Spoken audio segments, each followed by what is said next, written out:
Tiada yang tidak mungkin di dunia ini, karena seizin Allah maka segala yang mustahil bakal menjadi niscaya.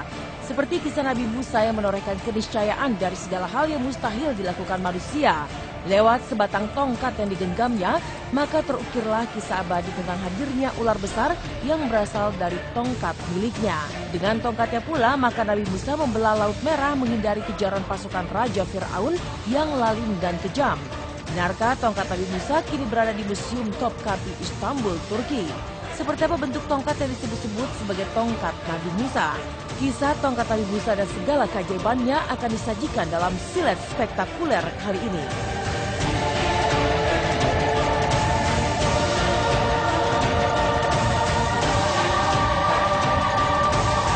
Dan cerita tongkat Nabi Musa yang paling fantastis, menakjubkan dan begitu melegenda terjadi kala sang Nabi membelah Laut Merah untuk meloloskan diri dari kejaran Raja Fir'aun dan pasukannya.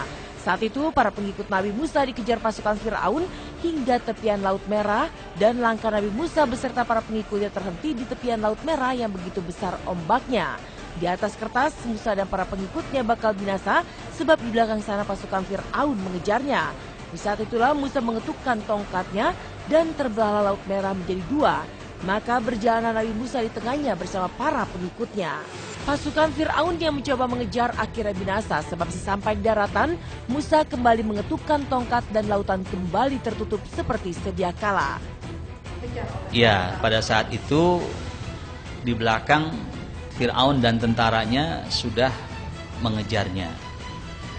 Tetapi setelah laut itu terbelah, Musa dan kaumnya berjalan melewati lautan yang terbelah itu, menyeberangi Laut Merah itu.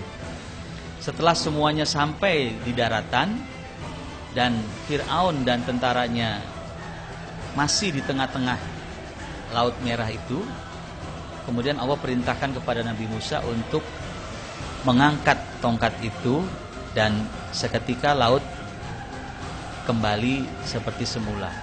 Fir'aun dan bala tentaranya tenggelam. Kita kalau ingat Lautan Merah itu, Laut Merah itu adalah kita ingat kisah Nabi Musa. Konon Nabi Musa itu membelah tongkatnya itu di Laut Merah, walaupun sebagian juga menyangkal bahwa bukan Lautan Merah, tapi itu adalah lembah Yordan, begitu. Lembah Yordan yang di situ ada semacam danau yang besar, cukup luas, yang itu yang kemudian dipukul dengan tongkat yang kemudian membelah. Gitu. Peristiwa tenggelamnya Fir'aun dan bala tentaranya itu peristiwa yang diabadikan oleh Al-Quran, terutama surat Al-Baqarah di ayat 50, agar menjadi sebuah pelajaran. Dikisahkan pula tongkat Nabi Musa berhasil mengalahkan kekuatan para penyihir suruhan Fir'aun. Dalam sebuah adu kekuatan, penyihir melemparkan tongkat yang kemudian berubah menjadi ular-ular kecil. Di saat itulah Nabi Musa melemparkan tongkatnya yang kemudian menjelma menjadi ular besar. Seketika ular besar jelmaan tongkat Nabi Musa langsung memakan ular-ular kecil milik para penyihir. Tongkat Nabi Musa juga dikisahkan mampu mengucurkan 12 mata air usai sang Nabi mengetukkan tongkat miliknya ke sebuah batu besar. Luapan air dari 12 mata air hasil ketukan tongkat Nabi Musa tersebut hingga kini menjadi kisah abadi sepanjang masa. Namun yang terpenting dari semua itu adalah pelajaran dan hikmah yang terkandung dari cerita ini, bahwa pemimpin yang zalim pada akhirnya akan terkulai kalah. Kalau Nabi Musa pada situ kan tentang power, tentang kekuatan kan. Pada saat melawan Fir'aun. Pada saat itu kan Nabi Musa diberikan sebuah tongkat yang bisa membelah lautan dan bisa berubah menjadi ular. Nah itu kan mujizatnya itu kan beda-beda setiap para nabi itu beda zamannya, beda pula kemampuannya, mujizatnya yang diberikan. Kalau mujizat itu ibarat mujizat gini masalah. Kalau Fir'aun itu dia punya ilmu, dia punya ilmu yang memang sudah punya dan dipelajari. Tapi kalau Nabi Musa itu mukjizat dari Allah atas doa-doa lewat tongkat itu tadi. Fir'aun ini adalah tipikal seorang pemimpin yang selalu menggelisahkan rakyat, sehingga Allah tenggelamkan di dalam proses pengejaran terhadap Musa. Wa antum tandurum, agar kalian bisa mengambil pelajaran di dalam. Lalu benarkah tongkat yang disebut-sebut tongkat Nabi Musa yang mampu membelah Laut Merah hingga menenggelamkan Fir'aun dan bala tentaranya kini tersimpan di Museum Topkapi Istanbul, Turki? Lalu seperti apa bentuk tongkat yang mampu membelah Laut Merah atas izin Allah Subhanahu wa Ta'ala itu? Seperti tongkat Musa, tongkat Nabi Musa, di mana tongkat Nabi Musa itu sampai saat ini pun ada dan dimuseumkan di Istanbul ya, di Turki. Wah, itu kan sudah luar biasa sekali pembuktian bahwa Al-Quran bukan dongeng gitu, tapi memang benar-benar. Jadi sebenarnya satu bentuk yang perlu kita sadari, ketika Musa mampu membelah lautnya itu bukan karena tongkatnya lah pemirsa. Nah ini faktor keimanan kita diuji. Orang melihat, wah ini gara-gara tongkat. Bukan. Tongkat itu adalah sebuah wasilah yang Allah berikan sebagai alat. Namun jelas kullu biidznillah, semua atas izinnya Allah. Maka faktor akidah di sini berperan, bahwasanya ketika Musa mampu membelah Laut Merah dengan tongkatnya, itu bukan kekuatan tongkatnya, tapi kekuatan Allah yang pertama.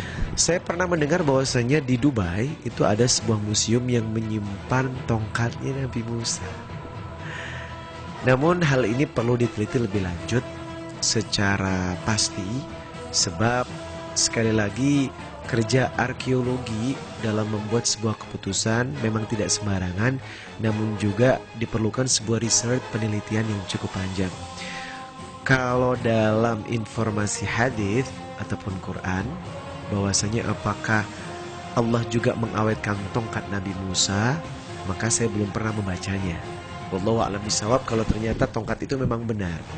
Nah, kalau ada di Dubai sebagai sebuah pelajaran, maka para arkeolog pun harus bisa bekerja lebih keras lagi untuk meneliti sejauh mana kebenaran tongkat itu, bahwasanya itu kepemilikan tongkatnya Nabi Musa.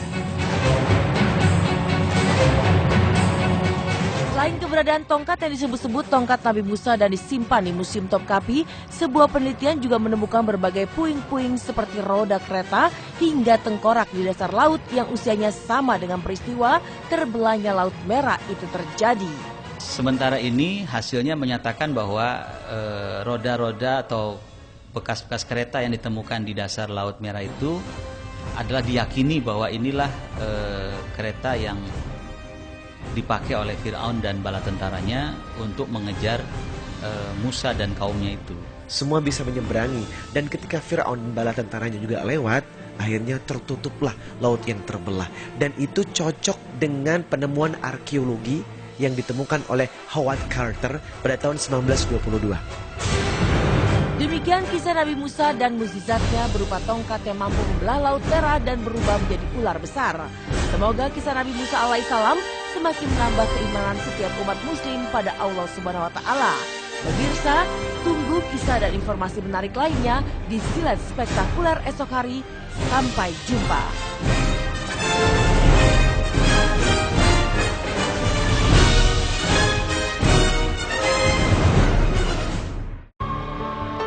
Sejarah tentu bukan hanya sebuah kisah, tapi lebih dari itu, banyak sekali pelajaran yang tentu saja dapat dijadikan pedoman untuk saat ini maupun yang akan datang.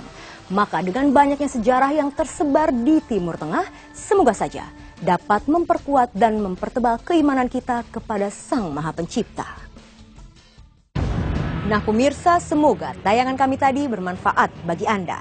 Jangan lupa saksikan terus Silet setiap hari Senin hingga Jumat mulai pukul 10.30 hingga 11.30 waktu Indonesia Barat, dan khusus pada hari Sabtu dan Minggu mulai pukul 11 waktu Indonesia Barat hanya di RCTI.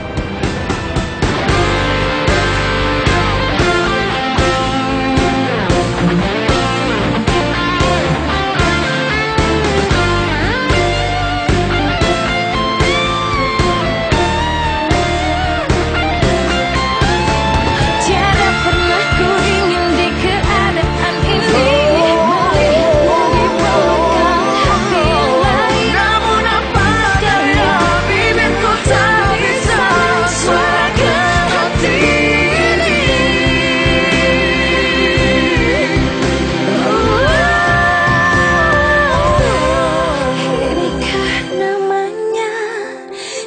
Kesendirian yang ku rasakan, tiada keberanian menyatakan